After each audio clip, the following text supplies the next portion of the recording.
Bismillahirrahmanirrahim. Assalamualaikum warahmatullahi wabarakatuh. Perkenalkan, saya Rozana. Saya merupakan salah satu dosen tetap pada program studi D4 Agroindustri Pangan Politeknik Indonesia. Video ini merupakan bagian dari pernyataan diri dalam unjuk kerja Tridharma Perguruan Tinggi atau PDD UKT-PT untuk sertifikasi dosen tahun 2025, khususnya bidang pengajaran. Pada kesempatan ini, saya akan menjelaskan mata kuliah satuan operasi, di mana mata kuliah ini merupakan salah satu mata kuliah yang saya ampuh selama mengajar di program studi agroindustri pangan. Mata kuliah ini termasuk dalam rumpun mata kuliah dasar keteknikan proses pangan, di mana hal ini merupakan fondasi penting dalam memahami transformasi bahan pada level industri agro, khususnya dalam konteks proses perpindahan massa, proses perpindahan panas, dan momentum yang terjadi selama pengolahan bahan pangan. Mata kuliah ini dirancang untuk membekali mahasiswa agar memahami prinsip dasar satuan operasi dan identifikasi tahapan proses yang berpotensi untuk ditingkatkan efisiensinya. Serta siswa diharapkan mampu menganalisis fenomena perpindahan panas dan massa dalam skala laboratorium maupun skala industri. Bobot SKS mata kuliah ini adalah 3 SKS, di mana satu SKS merupakan teori dan 2 SKS merupakan bagian dari praktikum. Dalam mengampu mata kuliah satuan operasi, saya menerapkan pendekatan blended learning yang mengintegrasikan kuliah interaktif, baik yang dilakukan secara daring maupun yang dilakukan secara luring. Kemudian ditambahkan juga kegiatan simulasi proses, studi kasus industri, dan praktikum berbasis proyek. Pendekatan menggunakan metode project-based learning yang dikombinasikan dengan pemecahan masalah nyata atau problem solving dirasa efektif untuk menumbuhkan jiwa analitis, kreatif, dan kolaboratif mahasiswa. Hal ini dikarenakan mahasiswa selalu difasilitasi dan didorong untuk memahami dasar melalui diskusi kelas dan pemodelan proses. Kemudian, mahasiswa juga didorong untuk mengaplikasikan pengetahuan tersebut dalam praktikum langsung, baik di laboratorium maupun ketika melakukan kunjungan ke industri yang skalanya lokal maupun regional. Topik yang dibahas pada mata kuliah ini diantaranya yang pertama adalah prinsip dasar pengolahan pangan dan sistem operasi. Yang kedua, kesetimbangan massa dan energi. Yang ketiga, pengecualian ukuran. Keempat, ekstraksi. Yang kelima, pemisahan mekanis. Keenam, pengeringan. Yang ketujuh, pencampuran. Dan yang kedelapan adalah pendinginan dan pembekuan. Penilaian mata kuliah ini dilakukan secara berkelanjutan melalui portofolio, laporan praktikum, dan presentasi hasil proyek, baik yang dilakukan secara individu maupun secara berkelompok. Selanjutnya, Anda akan menyaksikan cuplikan proses pembelajaran pada pertemuan ke-10, yaitu tentang satuan operasi pada proses pengeringan, di mana akan dibahas lebih lanjut mengenai prinsip dasar pengeringan, fase-fase pengeringan, jenis dan prinsip kerja alat pengering, evaluasi dan perbandingan efisiensi pengeringan, serta bagaimana aplikasi dalam agroindustri. Di akhir mata kuliah ini diharapkan mahasiswa mampu menjelaskan dan menganalisis proses satuan operasi secara sistematis, serta merancang sistem sederhana yang aplikatif. Assalamualaikum warahmatullahi wabarakatuh. Waalaikumsalam warahmatullahi wabarakatuh. Saya absen ya teman-temannya, jadi mohon kalau misalnya ada informasi terkait temannya yang mungkin berhalangan hadir, boleh diinformasikan, misalnya izin atau apa gitu. Saya coba panggil dulu satu persatu. Hadir, Bediansah? Hadir. Oke. Kemudian Muslimah. Hadir, Bu. Muslimah hadir. Lalu Isna ini? Hadir, Bu. Coba Isna ini hadir. Kemudian Fikri. Fikri. Dia pangahnya meninggal. Oh, Malam. oke. Oh ya benar. Tadi sudah diinfokan ke saya kalau pagi ini katanya. Seperti yang sudah kita agendakan di minggu lalu, bahwa pada pertemuan hari ini materi yang akan kita bahas adalah terkait proses pengeringan di industri pangan. Nah, pada pertemuan hari ini yang akan kita bahas adalah bagaimana sih prinsip kesetimbangan massa jika proses yang jadi concern kita adalah pada proses pengeringan. Proses pengeringan ini bisa teman-teman temui di proses pengolahan apa? Coba ada nggak yang bisa apa ya, melihat keadaan sekitar atau pengetahuan teman-teman kegiatan pengolahan pangan yang menggunakan teknik pengeringan? Coba ada nggak yang bisa ngasih satu contoh proses yang menerapkan itu ya dalam proses pengolahan pangan itu menerapkan teknik pengeringan. Saya, Bu, Nah, ya Ega, silakan Ega, apa contohnya? contohnya itu ikan asin Mm-mm. dan juga pembuatan eh, kerupuk ya, Bu ya. Kerupuk dari ubi singkong itu kan sebelum digoreng itu kan menggunakan proses pengeringan terlebih dahulu sebelum akhirnya bisa digoreng. Eh, ada lagi yang mau ngasih contoh selain tadi pada proses pembuatan ikan asin gitu ya, setelah proses penggaraman ada proses pengeringan. Kemudian tadi juga di proses pembuatan kerupuk. Nah, agar bisa digoreng dan bisa mekar dengan bagus dan dengan baik, maka harus dikeringkan terlebih dahulu. Ada proses lain nggak? Saya deh Bu, boleh. Ya, Heri. Coba Heri sebutkan. Untuk pengeringan itu kan berarti kadar air yang ada dalam suatu produk pangan itu kan nggak ada gitu. Nah itu Ya, punya beberapa metode. Nggak cuma dikeringkan lewat cahaya matahari atau oven, tapi ah, juga kayak spray drying. Contohnya ah, itu kayak bubuk, kayak susu ya, gitu Bu. Terus berarti. untuk yang satu metode lagi itu freeze drying Mm-mm, atau pengeringan beku. Contohnya mm-mm. itu makanan instan premium kayak kopi instan gitu Bu. Mm-mm. Ya, jadi contoh lainnya adalah di pembuatan produk serbuk ya.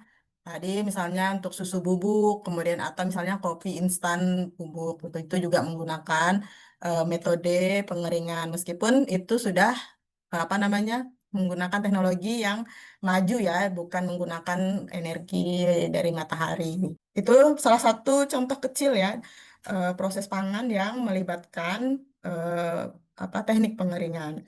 Nah, kenapa teknik pengeringan ini menjadi salah satu topik yang penting kita bahas di dalam mata kuliah satuan operasi dan utamanya harus teman-teman mahasiswa agroindustri pangan itu kuasai gitu. Karena memang di proses pengeringan ini itu pada saat kita mengolah produk pasti banyak sekali tahapan yang berkaitan dengan pengeringan ini. Jadi dari kita membuat produk itu mungkin sebagian besar itu pasti melibatkan proses pengeringan. Yang paling sederhana adalah kalau misalnya kita mau makan nasi kan jadi nggak bisa gitu. Jadi padi habis dipanen langsung digiling menjadi beras itu tidak bisa gitu. Jadi sesederhana untuk kita makan nasi aja yang produk apa ya, bukan high teknologi aja kita butuh eh, teknik pengeringan gitu.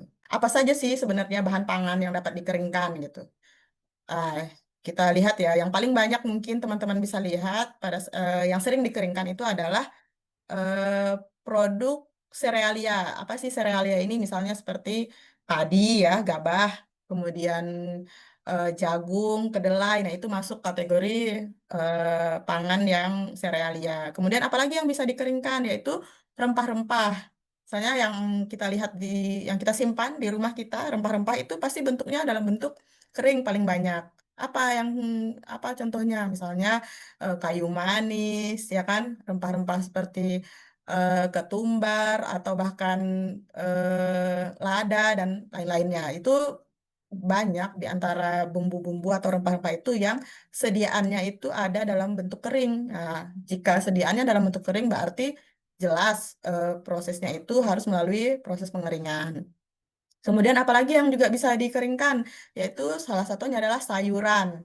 Nah, yang paling banyak itu juga adalah sayuran daun, juga sayuran yang eh, bukan daun pun juga ada. Kalau misalnya teman-teman pernah mengamati, kalau misalnya makan mie instan atau bubur bayi instan, nah itu kan pasti ada potongan-potongan sayurnya ya. Nah, kita bisa menikmati makanan instan dengan seperti ada sayurnya juga itu karena sayur tersebut bisa dikeringkan dengan baik melalui teknik pengeringan tertentu ya. Kemudian juga yang paling banyak nih sekarang lagi eh, apa namanya lagi happening itu adalah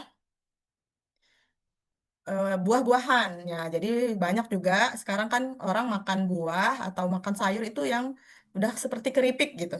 Nah, itu juga eh, apa diperoleh atau diproduksi dengan metode pengeringan.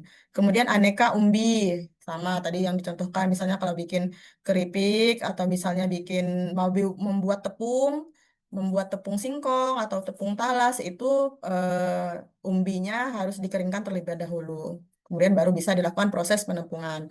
Yang terakhir adalah produk hewani. Apa nih produk hewani? Contohnya kayak tadi, ikan asin.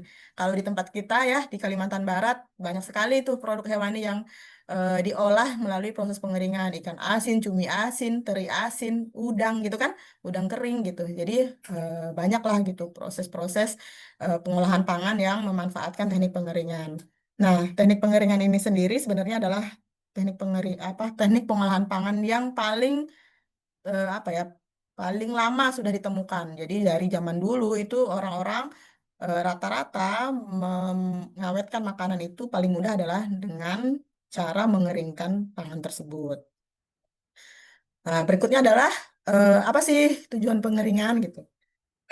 Nah, tadi Ferry sempat menyampaikan tuh kalau kita mengeringkan tuh Bu, berarti kan kita menghilangkan ya kadar air di dalam pangan tersebut. Mungkin bahasanya tidak menghilangkan sampai habis ya, sampai 0%, tetapi mengurangi saja kadar air di dalam pangan itu juga sudah merupakan bagian dari proses pengeringan. Nah, apa sih tujuan utamanya gitu? Kita melakukan proses pengeringan. Utamanya itu adalah untuk mempertahankan produk. Nah, dipertahankan itu karena kenapa gitu? Karena produk tersebut itu mau disimpan gitu kan. Jadi bagaimana caranya produk atau komoditas itu bisa bertahan lama pada saat kita kan tidak mungkin ya panen 1 hektar apa namanya padi kemudian habis dalam 1 hari kan nggak mungkin ya kita misalnya punya stok makanan yang banyak itu pasti kita simpan untuk jangka waktu tertentu. Nah, bagaimana supaya produknya tidak rusak? Salah satunya adalah dengan cara pengeringan. Nah, kenapa sih pengeringan ini bisa membuat pangan itu awet atau lama untuk disimpan gitu. Kenapa gitu kan? Nah, yang pertama ini karena memang tadi karena airnya itu sudah dikurangi. Apakah mengurangi air itu sedikit saja otomatis bisa memperpanjang umur simpan, Bu? Tidak begitu. Jadi air itu dikurangi atau satu produk itu akan bertahan lama itu kalau air yang ada di pangan tersebut itu tidak bisa digunakan oleh mikroorganisme pengrusak. Jadi sebenarnya satu produk tuh boleh aja ada airnya, tapi bagaimana air tersebut itu udah tidak bisa dimanfaatkan oleh mikroorganismenya gitu. Jadi makanya kenapa proses pengeringan ini bisa mengawetkan produk pangan ini karena dengan proses pengeringan kita mengurangi air sampai level atau sampai batas pertumbuhan mikroorganisme itu. Jadi sampai dia tidak bisa makan dan hidup dari air itu, nah itu baru pengeringannya dianggap sesuai gitu ya, berhasil. Jadi kalau misalnya cuma dijemur sebentar, memang berkurang kadar airnya, tapi ya tetap masih bisa dimanfaatkan oleh mikroorganisme tertentu gitu. Maka belum bisa dia memperpanjang umur simpannya. Kemudian yang kedua, kenapa kok proses pengeringan ini bisa mempertahankan produk pangan? Karena yang kedua ini adalah dengan berkurangnya jumlah air. Nah, reaksi dari reaksi kimia maupun enzimatik ini itu juga terhenti. Nah, kenapa? Ya karena itu tadi, karena enzimnya menjadi tidak aktif, kemudian proses metabolismenya terhambat karena dia tidak punya substrat yang bisa diolah gitu, karena nggak punya bahan makanan, nggak punya cadangan gitu ya, nggak punya cadangan untuk diolah baik itu oleh si enzimnya maupun oleh bakteri tadi, mikroorganisme tadi. Sehingga kalau misalnya reaksi kimianya dan enzimatiknya itu terhenti, maka ya flavornya gitu kan jadi masih bisa dipertahankan atau penampakannya jadi bisa dipertahankan. Misalnya kalau proses enzimatisnya tidak dihentikan maka ya proses misalnya penguningan, kecoklatan ya terus atau misalnya menjadi hitam dan lain-lain itu tidak akan terjadi kalau kadar airnya udah berkurang. Kemudian yang ketiga ini adalah terkait dengan kemudahan untuk proses penyimpanannya. Nah, kalau namanya sesuatu komponen bahan itu dihilangkan atau dikurangi, Ya, artinya beratnya atau masanya juga berkurang. Nah, kalau sudah berkurang berarti kan lebih ringan gitu. Jadi kalau misalnya padi pada saat dipanen itu kadar airnya masih tinggi, masih 70 sampai 80%. Kalau sudah dikeringkan sudah berkurang tuh jadi 14%. Nah, jadi yang satu karung tadi beratnya bisa 100 kilo, tapi ketika dikeringkan udah berkurang. Kenapa? Karena airnya sudah hilang, begitu. Nah, artinya jadi meskipun sama-sama satu karung, tapi jumlah apa namanya beratnya itu berbeda. Kemudian karena dikeringkan, ini lebih apa ya, lebih rigid, jadi lebih stabil gitu bentukannya. Kalau misalnya makanan yang masih banyak mengandung air itu cenderung ketika berbenturan itu lebih mudah rusak. Nah, lebih mudah rusak. Jadi strukturnya tuh lembek gitu, berbeda dengan ketika produk tersebut sudah dikeringkan. Kalian udah bisa ngerasain lah gitu. Kalau misalnya ya makan produk yang kadar airnya apa rendah gitu kan dengan produk yang kadar airnya tinggi pasti berbeda. Makan buah dan makan kerupuk beda teksturnya kan. Nah, mana yang ketika kalian banting kemudian dia akan rusak ya pasti buah yang mengandung banyak air. Tapi kalau misalnya kalian banting kerupuk yang lebih ringan karena kadar airnya lebih rendah pasti tidak akan mudah rusak seperti si buah tadi gitu. Nah, karena dia strukturnya lebih kuat gitu kan, lebih stabil, maka kerusakan fisiknya, jadi kayak benturan gitu tuh, itu lebih bisa dikurangi gitu. Kemudian yang terakhir, karena kadar airnya sudah turun karena proses pengeringan, kemudian juga jumlah airnya tidak bisa dimanfaatkan lagi oleh mikroorganisme, maka kita tidak butuh lagi tuh menyimpan di suhu dingin. Karena kan misalnya untuk produk-produk hortikultura, contohnya kan seperti buah, sayur ini sangat tidak bisa dia disimpan di suhu ruang. Dia membutuhkan suhu dingin untuk memperpanjang umur simpannya. Nah, berbeda dengan bahan-bahan yang sudah dikeringkan seperti serealia tadi yang sudah dikeringkan antara jagung manis ya, jagung segar dan jagung kering itu lebih mudah menyimpannya. Ya kalau jagung kering tinggal di suhu ruang, kalau jagung manis atau yang jagung segar itu kita butuh penyimpanan dingin gitu untuk apa namanya menyimpan atau membuat umurnya lebih lama. Teman-teman pernah lihat ada alat pengeringan nggak di laboratorium kita? Pernah, Bu. Ah, Pernah, coba Bu. ada berapa jenis tuh alat pengeringan yang ada di lab? Oven rotary masuk nggak sih? Oven rotary. Nah, ada jenis pengering apa lagi yang ada di lab? Oven rat sama vacuum frying, Bu. Ya, saya sebenarnya punya satu topik diskusi gitu ya. Topik diskusinya seperti ini. Nah, jadi ada kira-kira ada 3 pertanyaan sederhana lah ya, yang nanti bisa teman-teman diskusikan dengan kelompok masing-masing. Yang pertama, nanti mengapa sih kadar air ini sangat menentukan umur simpan produk pangan? Tadi di awal sudah saya jelaskan nih, kalau teman-teman menyimak mungkin teman-teman bisa simpulkan dan juga bisa ditambahkan dengan referensi lain yang mungkin sudah teman-teman baca. Kemudian yang kedua, nanti juga bisa didiskusikan adalah apa perbedaan antara pengeringan yang alami dan mekanis. Nah, nih yang alami tadi kita udah kasih contoh kan, kayak misalnya ngeringkan menjemur di bawah sinar matahari gitu kan. Kalau yang mekanis tadi kita punya alat-alat tertentu ya. Tadi udah disebutkan tuh ada rotari, ada kabinet, ada spray, ada vakum gitu ya. Nah, kira-kira ini dari alat-alat itu mana sih yang lebih efisien untuk industri? Nah, ini butuh pandangan nih dari teman-teman. Kira-kira kita tuh kalau untuk menghasilkan produk yang skalanya industri lebih baik yang alami apa yang mekanis gitu ya proses pengeringannya gitu. Kemudian yang ketiga ini eh, apa yang perlu teman-teman juga diskusikan adalah bagaimana teknologi pengeringan modern ini dapat meningkatkan kualitas produk agroindustri. Nah, jadi kira-kira apa nih kontribusinya gitu kan teknologi pengeringan modern gitu untuk meningkatkan kualitas produk industri. Saya akan bagi teman-teman ke dalam breakout room. Jadi nanti silahkan bergabung dengan kelompok yang sudah saya bagi di apa minggu sebelumnya ya. Nah, nanti saya kasih silakan nanti join sesuai dengan nama kelompok yang sudah dibuat. Siapa dulu nih yang mau menyampaikan pendapatnya dari hasil diskusi kelompok? Menyampaikan pertama. Saya aja, Bu. Oke. Saya. Kelompok dua ya? Kelompok dua. Ya, Oke, ya, Bu. silakan. Kelompok dua. Gimana tadi? Baik Bu, di sini saya perwakilan dari kelompok 2 ingin menyampaikan hasil diskusi kami, yaitu yang pertama kan tadi pertanyaannya mengapa kadar air sangat menentukan umur simpan produk pangan. Nah, di sini menurut kami kadar air sangat mempengaruhi umur simpan karena air menjadi media utama bagi pertumbuhan mikroorganisme seperti jamur dan juga bakteri.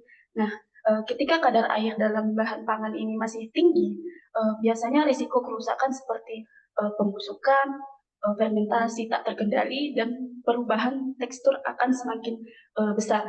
Nah, di sisi lain juga, jika kadar air diturunkan melalui proses pengeringan, aktivitas mikroba dan juga reaksi kimia dalam bahan akan menurun, yang mana nanti hasilnya produk pangan akan menjadi lebih tahan lama, mudah disimpan, dan tetap layak dikonsumsi dalam jangka waktu yang lebih panjang. Nah, untuk yang kedua tadi, poin diskusi yang kedua yaitu apa perbedaan antara pengeringan alami dan mekanis, mana yang lebih efisien. Nah, pengeringan mekanis dan alami ini mempunyai perbedaan, yang dimana pengeringan alami ini merupakan proses pengeringan dengan memanfaatkan sinar matahari langsung biasanya. Nah, biasanya juga dilakukan dengan cara menjemur bahan di atas terpal atau lantai. Kelebihannya ini mungkin biayanya itu lebih murah dan tidak membutuhkan alat yang mahal. Namun prosesnya ini sangat bergantung pada cuaca dan rentan terhadap kontaminasi seperti debu dan juga mungkin cuaca atau tiba-tiba nanti hujan gitu Bu. Nah, sementara itu untuk pengeringan mekanis ini kan menggunakan mesin ya seperti yang sudah disebutkan tadi, yaitu seperti rotary dryer atau oven. Nah, prosesnya biasanya ini dikontrol dari segi suhu dan waktu, lebih cepat dan juga pastinya lebih higienis dan tidak bergantung pada cuaca seperti pada proses pengeringan alami. Nah, dari segi efisiensi, kami memandang pengeringan mekanis itu jauh lebih cocok untuk skala industri karena mampu menghasilkan produk dengan kualitas yang seragam dan dalam jumlah yang besar. Nah, untuk selanjutnya itu poin ketiga, bagaimana teknologi pengeringan modern dapat meningkatkan kualitas produk agroindustri. Itu di sini teknologi pengeringan modern itu dirancang untuk biasanya menjaga kualitas produk secara maksimal lah. Misalnya itu menggunakan mesin freeze dryer ya, seperti kata Heri tadi, itu bisa menjaga warna, aroma, dan juga nutrisi produk tetap utuh biasanya. Nah, mesin pengering juga dapat disesuaikan suhunya agar produk itu tidak over dry atau rusak lah gitu. Selain itu, teknologi juga dapat mempercepat waktu produksi dan meningkatkan higienitasnya sehingga produk akan menjadi lebih layak jual dan memenuhi standar mutu pasar baik lokal maupun ekspor gitu. Nah, untuk dari kesimpulan yang kami ambil itu teknologi pengeringan modern ini bukan hanya membuat proses lebih efisien, tapi juga menaikkan kualitas dan daya saing produk agroindustri pangan gitu Bu. Sekian dari saya, perwakilan dari kelompok 2, saya kembalikan kepada Ibu. Ya, baik. Terima kasih. Applause dulu kelompok 2. Lanjut sedikit ya. Nah, sekarang gini. Nah, tadi tadi kan kita berbicara air ya. Kalau pengeringan itu pasti ya itu tadi primadonanya gitu kan atau aktor utamanya itu adalah air. Nah, dalam bahan pangan kita teman-teman ini ya bayangkan sambil bayangkan. Dalam bahan pangan, misalnya kita sebutir aja sebutir gabah ya, sebutir padi gitu. Itu tuh sebenarnya dia terdiri dari banyak komponen. Banyak komponen, bahkan ada tuh ada komponen mikro dan komponen makronya. Nah, tapi kalau berbicara untuk pengeringan, kita cukup fokus pada dua komponen saja. Jadi apa gitu? Yang pertama adalah air, tentu ya, karena ini masalah utamanya ada di air. Kemudian yang kedua ada yang namanya padatan. Nah, jadi bahan atau komponen lain yang kita tidak hitung sebagai air itu kita sebut totalnya itu sebagai total padatan. Jadi satu bahan itu supaya mudah di dalam perhitungan proses pengeringan itu kita hanya bagi menjadi dua komponen utama. Yang pertama air, yang kedua adalah padatan. kadar air itu biasanya dinyatakan dalam persentase, baik itu yang disebut dengan persen berat basah atau basis basah, atau satunya lagi adalah persen dari basis kering. Nah, kedua hal ini itu sama-sama bisa digunakan untuk menyatakan seberapa banyak kandungan air dalam suatu bahan. Jadi kalau misalnya, jadi kalau di eh, apa ya, di yang umum digunakan memang yang basis basah. Nah, basis basah ini apa gitu? Apa bedanya sih sebenarnya basis basah dan basis kering gitu? Nah, kalau di basis basah ini yang di bawah ini saya lingkari ini, WM plus WD ini kan adalah berat air plus berat padatan. Ini adalah berat keseluruhan bahan. Yang tadi kita lihat di gambar sini ya, di gambar di apa? Sat, jadi keseluruhan bahan itu. Kalau misalnya yang kering, yang basis kering, ya ini nih, yang kering dia pembaginya ya. Jadi di atasnya sama semua nih, yang dibagi nih. Ini sama-sama jumlah airnya ya. WM ini adalah jumlah airnya. Nah, pembaginya di sini ini bedanya adalah kalau basis kering yang menjadi pembaginya itu hanya berat dari padatannya saja. Nah, gitu. Jadi kalau berat, kalau basis basah, kita harus pembaginya itu keseluruhan dari berat bahan tersebut. Kalau kalau basis kering itu hanya padatannya saja. Nah, gitu.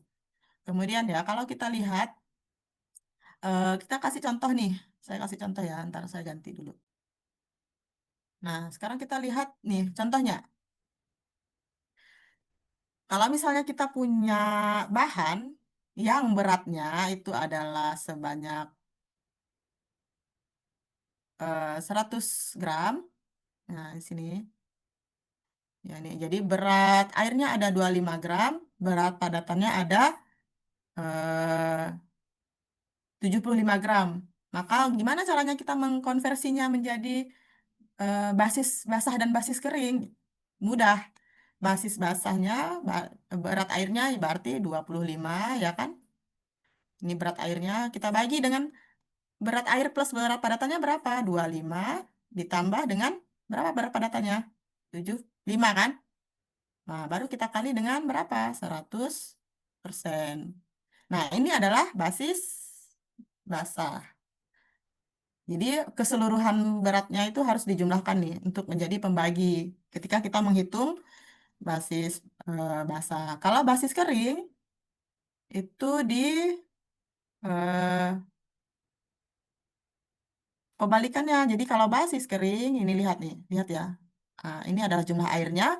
Kemudian pembaginya hanya jumlah padatan. Berapa jumlah airnya? Yaitu 25. Padatannya berapa? 75. Kemudian kita kali dengan 100. Maka dia dapatlah ini. Nah, coba ya, jawab cepat. Kalian sudah pegang ini? Sudah pegang buku catatan semua? Pegang ya.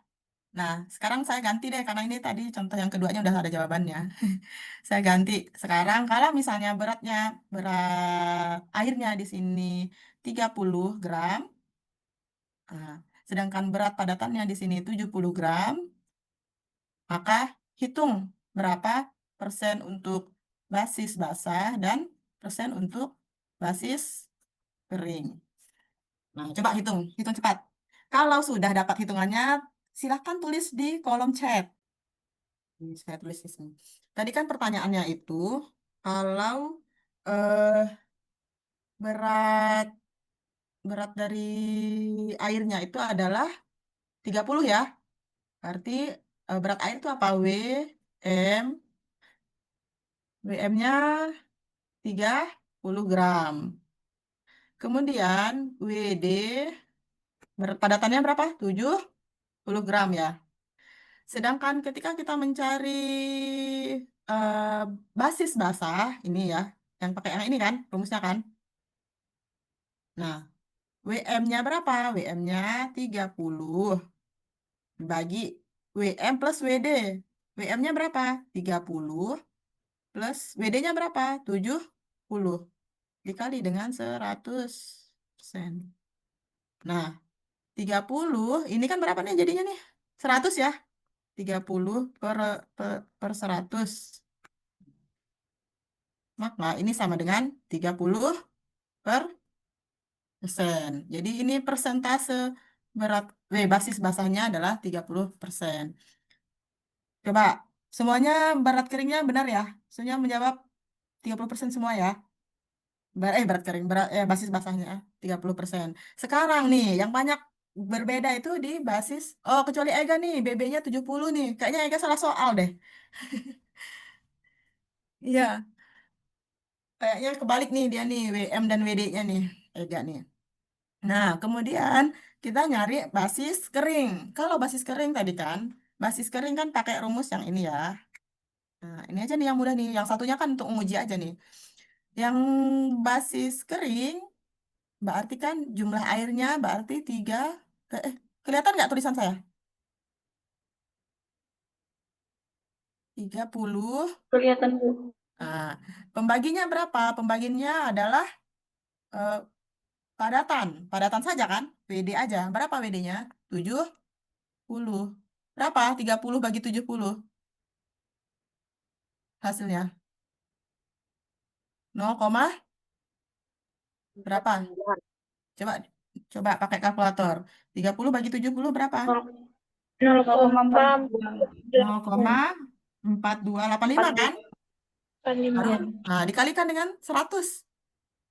Hasilnya berarti 42,85. Ya. Nah, jadi ini adalah persen dari basis kering. Gitu ya. Nanti coba dicek tuh kira-kira itu pengantar ya atau bagian pertama dari satuan operasi proses pengeringan pangan.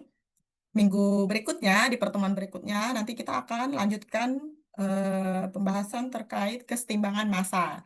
Jadi nanti kita bisa hitung tuh. Kita bisa hitung sebenarnya air yang menguap itu berapa banyak gitu. Kita bisa hitung. Nah, nanti bagaimana cara menghitungnya? Nah, kita akan ketemu di kesetimbangan perhitungan kesetimbangan massa. Juga kita juga nanti di skala industri kan kita harus tahu nih berapa kebutuhan bahan bakar ketika kita akan mengeringkan suatu sejumlah ya bahan pangan. Jadi bisa kita hitung berapa nilai investasinya, kebutuhan produksinya, biaya produksinya gitu ya.